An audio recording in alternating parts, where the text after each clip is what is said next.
Kerala story 2 పై వివాదం కొనసాగుతోంది sir. ఈ నేపథ్యంలోనే అభ్యంతరకర సీన్లున్నా కూడా, వివాదం నడుస్తూ ఉన్నా కూడా సెన్సార్ బోర్డు సెన్సార్ సర్టిఫికెట్ జారీ చేసింది.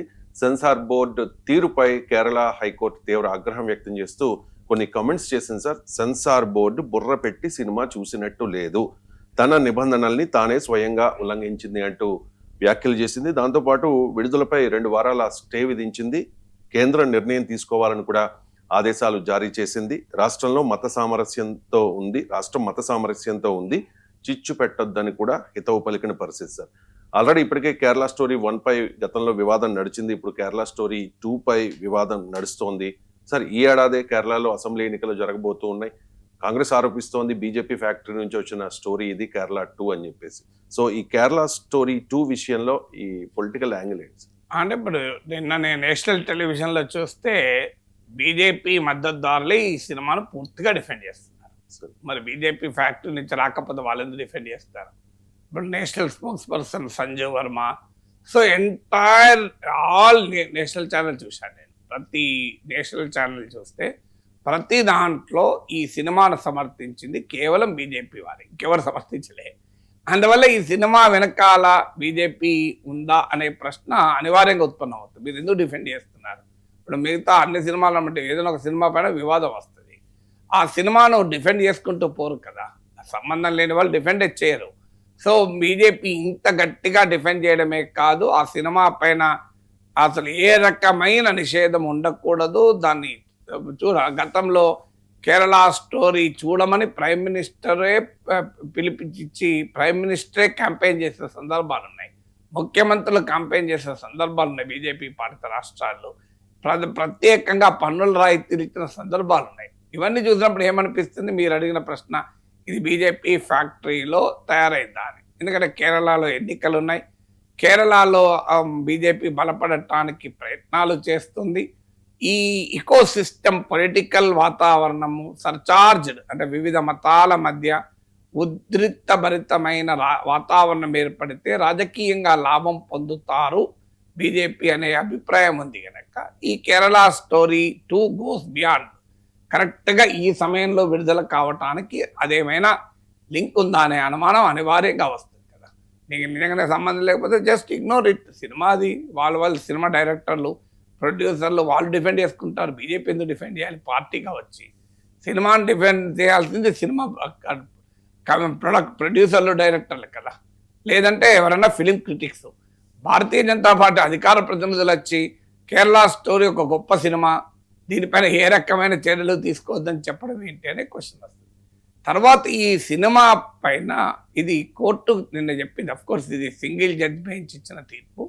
దీనిపైన డివిజన్ బెంచ్ కూడా వెళ్ళారు. రాత్రి లేట్ వరకు కూడా డివిజన్ బెంచ్ విచారణ జరిపింది. డివిజన్ బెంచ్ తీర్పును రిజర్వ్ చేసింది అనుకుంటా. సో నైట్ వరకైతే తీర్పు రాలేదు. సో మీకు డివిజన్ బెంచ్ ఏం తీర్పు చెప్తుందో చూడాలి.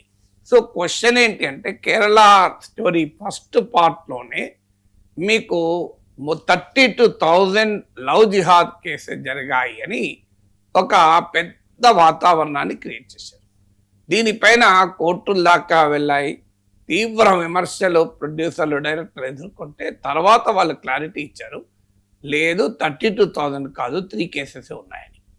అంటే 3 లవ్ జిహాద్ కేసెస్ ఉంటే దానిపైన సినిమా తీయొద్దని ఎవరు అంటలేదు. ఎస్, 3 ఉన్నా 1 ఉన్నా అది సినిమాలు తీయచ్చు, తప్పలేదు. ఇష్యూ ఇది ఇష్యూ కదా. సో క్రియేటివ్ ఫ్రీడమ్ ఉంటుంది మాకు, అది ఇష్యూ కదా, మేము చూపెట్టుకుంటున్నాం. 3 కేసెస్ ఉంటే చూపెట్టకూడదా అనే వాదన. 3 కేసెస్ 32,000 కేసెస్ ఉన్నట్టు ఎందుకు చూపెట్టారు? అంటే సినిమా క్రియేటివ్ ఫ్రీడమ్ ఎంత ముఖ్యమో సమాజంలో పబ్లిక్ ఆర్డర్ కూడా అంతే ముఖ్యం కదా. రాజ్యాంగంలోని ఆర్టికల్ 19(1)A ప్రతి ఒక్కరికి భావ వ్యక్తీకరణ స్వేచ్ఛనిస్తుంది ప్రతి పౌరుడికి. దాని నుంచే మీకు మీడియా ఫ్రీడమ్ అనేది వచ్చింది. Ramesh Thapar versus state of Madras కేసులో పత్రికా స్వేచ్ఛ అనే కాన్సెప్ట్ రావటానికి కారణం ఈ భావ ప్రజ్ఞా స్వేచ్ఛ. మన రాజ్యాంగంలో ఎక్కడా ప్రత్యేకంగా మీడియా స్వేచ్ఛ లేదు. ఉన్నదల్లా ప్రతి పౌరునికి ఉండే భావ ప్రజ్ఞా స్వేచ్ఛ. ఖచ్చితంగా కేరళ స్టోరీ తీసిన వారికి కూడా ఆ భావ ప్రజ్ఞా స్వేచ్ఛ ఉంటుంది. కానీ ఆర్టికల్ 19(2) ఏం చెప్తోంది? ఆర్టికల్ 19(2) ప్రకారం పబ్లిక్ ఆర్డర్ను దెబ్బతీయకూడదు అని. సో ఆ గుజరాత్ అల్లర్ల పైన ఒక మలయాళం సినిమా వస్తే ఆ సినిమా వాళ్ళను బెదిరించి మోహన్ లాల్ అనుకుంటాడు, సో దాడులు చేసి భయభ్రాంతులను చేస్తే సినిమా వాడు కొన్ని మార్పులు చేస్తాను సిద్ధపడ్డట్టు నాకు గుర్తు. అంటే మరి గుజరాత్ అల్లర్ల పైన సినిమా తీస్తున్నామో మీరు దాడులు చేస్తారు, బెదిరిస్తారు, భయభ్రాంతులకు గురి చేస్తారు. మరి కేరళ ట్రూ స్టోరీ పైన డిఫెండ్ చేస్తే అసలు వాట్ డస్ ఇట్ మీన్? ఇక దానిపైన మీకు ఎవరో ప్రతిపక్షాలు కాదు, రాహుల్ ఈశ్వర్ అని ఇది కేరళ హిందూ యాక్టివిస్ట్, ఇది దేశంలోనే హిందుత్వ ప్రామినెంట్ యాక్టివిస్ట్లో ఒకరు. ఆయన కూడా వ్యతిరేకించాడు ఈ కేరళ స్టోరీ 2ను. చాలా ఆయన తీవ్రంగా తప్పుపట్టాడు. ఆయన శబరిమల సుప్రీంకోర్టు తీర్పుకు వ్యతిరేకంగా జరిగిన కేరళ ఉద్యమంలో కీలక భూమిక పోషించిన హిందుత్వవాది. సో హిందుత్వవాదులు కూడా దీన్ని వ్యతిరేకిస్తున్నారు. ఆయన ఏమంటాడు, నిన్న రాహుల్ ఈశ్వర్ అనే అతను కేరళ పైన సమాజం పైనే ఇది ఒక రాంగ్ పోర్ట్రేల్, అంటే కేరళ 2 అనే పేరు చెప్పడం ద్వారా కేరళ రాష్ట్రం అంతా బగ్గుమంటుంది, మత విద్వేషాలతో అనే వాతావరణాన్ని క్రియేట్ చేయడం. రెండవది ఇది ముస్లిం మతస్థులు మొత్తాన్ని ఒక జిహాదీ శక్తులుగా చూపెట్టేటువంటి ప్రయత్నం. అందువల్ల ఇది ముస్లిం మతస్థులందరినీ మనం అటాక్ చేసినాం కూడా కరెక్ట్ కాదు. అదే సమయంలో ఆ రెండింటి మధ్య బ్యాలెన్స్ ఉండాలి అని ఇది ఎవరు చెప్పేది? రాహుల్ ఈశ్వర్ చెప్తున్నాడు, హిందుత్వవాది, ఎవరో వేరే వాళ్ళకి కాదు. అందువల్ల అందుకే కోర్టు ఏమన్నది, భిన్న మతాలు కలిగిన కేరళ సమాజంలో మత సామరస్యాన్ని దెబ్బతీసి మత విద్వేషాలను రెచ్చగొట్టే సినిమా. ఎందుకంటే ఇప్పుడు ఇందులో కేరళ 2 స్టోరీలో కూడా హిందూ స్త్రీలకు బలవంతాన బీఫ్ తినిపించినట్లుగా చూపెట్టారు. అది ఇలా పెద్ద ఎత్తున హిందూ మహిళల్ని పట్టుకొని వారికి బలవంతాన బీఫ్ తినిపించడం జరిగినట్టుగా చూపెట్టారు. వాస్తవంగా కేరళలో నాకు తెలిసినంత వరకు beef is a staple food. వాళ్ళకు ముస్లింలు క్రైస్తవులకు కాదు, హిందువులు కూడా అక్కడ చాలామంది బీఫ్ తింటారు. సో కేరళ ఫుడ్ అలవాట్లో బీఫ్ అనేది వెరీ కామన్ ఫుడ్ అది. ఎందుకంటే నేను ఒకసారి కేరళ యూనివర్సిటీకి పోతే నేను సడన్గా నా ప్లేట్లో కూడా పెట్టేవారు భయపడి ఒక్కసారి ఉలిక్కి పడ్డాను. ఏంటయ్యా అంటే, అయ్యో సారీ సార్ మీరు వెజ్ అని చెప్పలేదు మాకు అని. సో అందువల్ల వాళ్ళ దగ్గర కామన్ డైట్ అది. బట్ ఏదైనా ఇలాంటివి చూపెట్టడం ద్వారా వాళ్ళు మరి ఎవరికి తినిపించారు, అందులో చూపెట్టిన కేసు మళ్ళీ కేరళ అమ్మాయి కాదు, బయట అమ్మాయి చూపెట్టారు. సో ఈ విమర్శలన్నీ ఎదుర్కొన్నాయి. అల్టిమేట్గా ఆర్టిస్టిక్ ఫ్రీడము, సెటైర్లు, క్రిటిసిజము ఇవన్నీ అవసరమే, కానీ కావాలని మతాల మధ్య విద్వేషాన్ని రెచ్చగొట్టి సమాజాన్ని నిట్ట నిలువున మత విద్వేషాలతో చీల్చే ప్రయత్నం చేయడం చాలా ప్రమాదకరం. అలాంటి ఒక రాష్ట్రం మొత్తాన్ని అన్యాయంగా చూపెట్టడం అనేది ఉదాహరణకు మన తెలంగాణలో ఔటర్ రింగ్ రోడ్ దగ్గర దిశపై అత్యాచారం జరిగింది. దిశపై అత్యాచారం హైదరాబాద్లో జరిగింది అని చూపెట్టడంలో తప్పలేదు. కానీ హైదరాబాద్ ఫైల్స్ అని చెప్పి ఔటర్ రింగ్ రోడ్ మొత్తం ఇలాగే జరుగుతోంది. తెలంగాణలో అసలు అమ్మాయిలకు రక్షణే లేదు. తెలంగాణలో ఎక్కడ పడితే అక్కడ అత్యాచారాలు చూపెట్టారనుకోండి, తెలంగాణ ఫైల్స్ అని మనం అంగీకరిస్తామా? కామన్ సెన్స్ చెప్తుంది కదా. సో మొత్తం అంగీకరించాం కదా.